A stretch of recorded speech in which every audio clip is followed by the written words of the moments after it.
This presentation is for Chapter 3, the adjusting process. I will be working exercises S3-1 to S3-5 and S3-7 to S3-12, E3-21 and 22, S3-14 and S3A-16 and 17. You should pause the presentation and try to work these exercises yourself and then come back and see if you got the correct answers.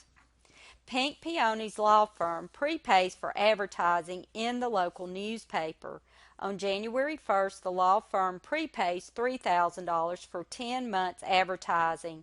In this exercise, we are told to determine how much advertising expense Pink Peony's law firm should record for 2 months, January and February, under first the cash basis, which would be the entire $3,000 since that is the amount paid, and under the accrual basis the amount would be $600 because the advertising was for 10 months, which would be $300 per month, and since 2 months have elapsed, the accrual basis amount would be 2 months of the expense, or $600. Remember that under accrual basis accounting, we report only the expenses that have been incurred, not the amount paid. In this exercise, Protection Home provides house sitting for people away on vacation. Some of its customers pay immediately after the job is finished. Some customers ask that the business send them a bill. As of the end of the year, Protection Home has collected $900 from cash-paying customers. Protection Home's remaining customers owe the business $1,300. How much service revenue would Protection Home report under the cash basis? Only the $900 collected. How much would Protection Home report under the accrual basis? $2,200. The $900 earned and collected, and the $1,300 earned but not collected. Remember, the revenue recognition principle requires that we report revenue that has been earned regardless of whether we have collected the cash. In this exercise, we will apply the revenue recognition principle. Seacoast Magazine sells subscriptions for $36 for 18 issues. The company collects cash in advance and then mails out the magazine to subscribers each month. When should Seacoast Magazine record revenue for these subscriptions? When the magazines are mailed, which is when the revenue is earned. What amount would Seacoast Magazine record for 8 issues? First, we divide the $36 by 18 and get $2 per issue. Seacoast then should report $16, which is equal to 8 issues times the $2 per issue amount. In this exercise, we will demonstrate the matching principle. If Andrew's Tavern prepaid rent of $16,800 for the full year, how much rent expense should they report for the period January 1st through November 30th? We can determine the per month rent by dividing $16,800 by 12 months and get $1,400 per month and multiply the $1,400 by 11 months, or we can multiply the $16,800 by 11 divided by 12 and also get the $15,400. In this exercise, we will determine if the transactions are a deferred expense, deferred revenue, accrued expense, or accrued revenue. Remember that a deferred expense will always involve an asset account and an expense account. A deferred revenue will always involve a liability account and a revenue account. An accrued expense will involve a liability account and an expense account. And an accrued revenue will involve an asset and a revenue account. The first transaction on April 1st is a deferred expense because it involves prepaid rent, an asset, and an expense, rent expense. The next transaction on April 10th is a deferred revenue. It involves unearned revenue, a liability, and service revenue, a revenue account. The transaction on April 15th is a deferred expense. It involves an asset, computer, and an expense, depreciation expense.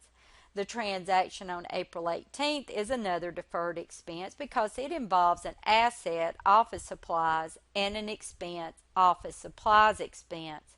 The one on April 30th is an accrued revenue because it involves an asset, accounts receivable, and a revenue, service revenue. The last one on April 30th is an accrued expense because it involves salaries payable, a liability, and an expense, salaries expense. In this example, we will determine the amount of supplies expense and then make the adjusting journal entry and post the amounts to the accounts. If we have $600 of office supplies on hand at the beginning of the month and purchase another $2,300 during the month, then we have a total of $2,900 available. If we only have $500 left at the end of the month, we can subtract that from the $2,900 available to determine the amount we have used, which would be $2,400.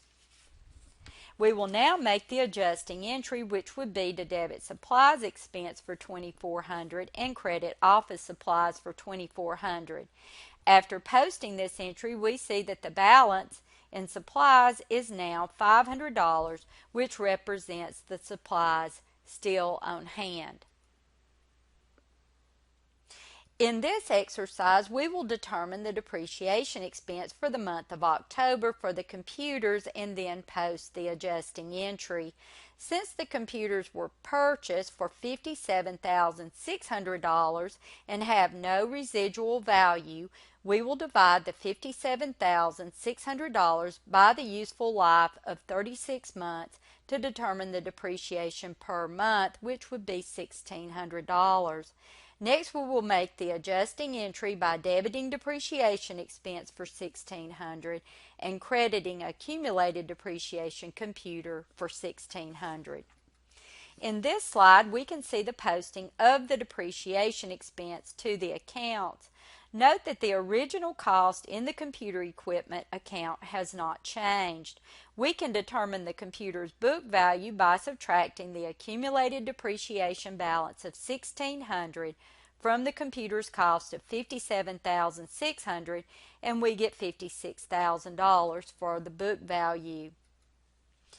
In this entry, we will make an adjusting entry for unearned revenue. When Eastside Magazine collects the cash from its subscribers, we would debit cash for $180,000 and credit unearned revenue for $180,000.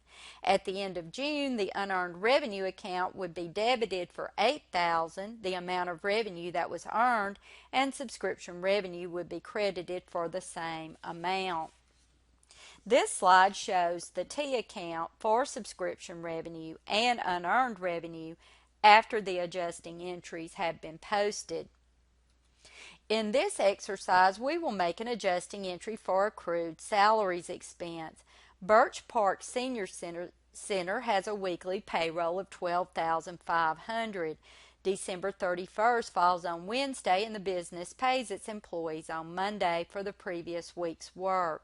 To make the adjusting entry for this partial week, we would divide the $12,500 by 5 and determine the per day amount of $2,500 and then multiply that amount by 3 to get $7,500.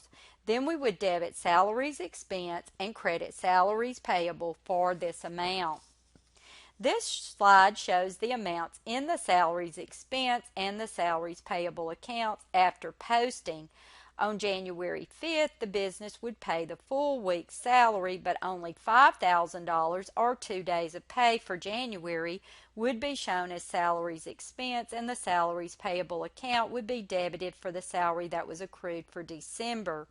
Cash would be credited for the whole week's payroll. In this exercise, we adjust the books for accrued interest expense by debiting interest expense for $355 and crediting interest payable for the same amount. Notice that when we make accrual entries, there is no amount already on the books. We are making the entry for the first time. This slide shows the posting of the interest expense and interest payable on the company's books. This slide illustrates the adjusting entry made for accrued revenue. Gerber Dental performed $9,000 of dental services but had not billed its customers. To accrue the service revenue that was earned, we would debit accounts receivable and credit service revenue for the $9,000. This exercise will reinforce what you have learned about adjusting entries of all kinds. The first transaction says that the business receives $3,200 on January 1st for a 10-month service contract for the period January 1st through October 31st. To record this adjusting entry, we would debit unearned revenue for $320, 1 month of the service contract, and credit service revenue for the same amount. The next entry says that total salaries for all employees is $3,600 per month. Employees are paid on the 1st and 15th of the month. To record the entry, we would debit salaries expense for $1,800 or 1/2 of the monthly salaries expense and credit salaries payable for the same amount. The next entry says that work performed but not yet billed was $1,600. To record this entry, we would debit accounts receivable for $1,600 and credit service revenue for $1,600. The next entry says that the company pays interest on its $16,000 4% notes payable of $53 on the first day of each month. To record the adjusting entry for January 31st, we would debit interest expense and credit interest payable for $53. This exercise is also for reinforcing what you have learned about adjusting entries. The first scenario states the business collected $3,000 in advance, debiting cash and crediting unearned revenue.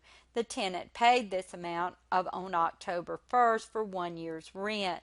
On December 31st, the business must account for the amount of revenue earned. To record this entry, the company would debit unearned revenue for $750 and credit rent revenue for the same amount. The next entry states that salaries expense is $1,800 per day, Monday through Friday. The business pays employees each Friday, but December 31st falls on a Thursday. To record the salaries expense for December, the company would debit salaries expense and credit salaries payable for $7,200. The next entry says that the unadjusted balance of office supplies is $3,000. However, supplies on hand total $1,900. The supplies expense of $1,100 would be recorded by debiting supplies expense and crediting office supplies for $1,100, which is the difference between the amount of supplies available and the amount on hand. The first entry is made to record depreciation expense of $500 by debiting depreciation expense and crediting accumulated depreciation equipment for the same amount. The next entry says that the business prepaid $4,320 for a 2-year insurance policy by debiting prepaid insurance and crediting cash. To record the insurance expense for April to December, we would first determine the monthly depreciation expense of $180 by dividing $4,320 by 24 months and then multiply that amount by 9 months to get $1,620 in insurance expense. Then we would debit insurance expense and credit prepaid insurance for the $1,620. In this slide, we will determine the effect of not recording adjusting entries on the assets, liabilities, and equity of the balance sheet and the revenues and expenses of the income statement. I have provided the debits and credits for each of the scenarios so that you can determine more easily which balance sheet and income statement items are involved. In the first item, it says office supplies on hand, $100. This entry would involve debiting supplies expense and crediting office supplies for the amount used that month. If we miss making this entry, we would overstate assets and equity and understate expenses.